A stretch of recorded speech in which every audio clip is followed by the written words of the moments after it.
Angalia lugha. Ati lugha leo unaona sawa. Hata si vile nakupenda hivi yote kweli unanichiti na huyu jamaa huyu mlamba lips huyu ndio unanichiti na yeye. Niwaulize nyinyi wote wawili. Nani anaweza niweka life yenye mimi nataka hapa? Mimi sinaweza kuweka hiyo life. Sasa wewe angalia hata outfit yako yenyewe. Hakuna kitu. Hata niko na watu. Juzi nimeuza miwa bana, tumekula na huyu msichana. Mimi nakwambia ukweli bana. Nimeenda huko nikachoma matofali. Bado nikabana. Mimi ukakula na mimi. Pesa za miwa sasa hizo ni pesa. Pesa za mjengo ni pesa.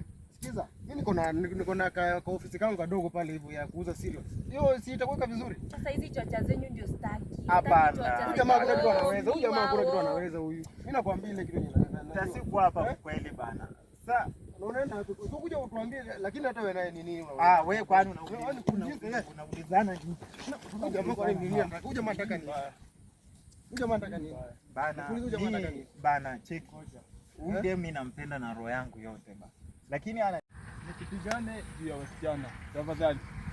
Naomba msipigane juu ya wasichana. Mwachane hiyo tabia. Mimi ni vijana, ni kitu mnaelewana tu naishe.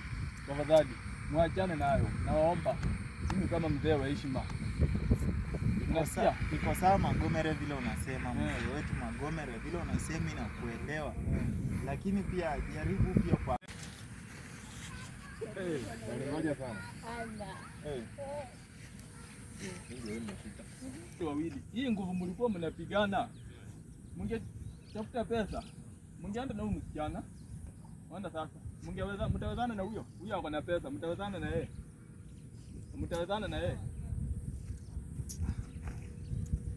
Sawa.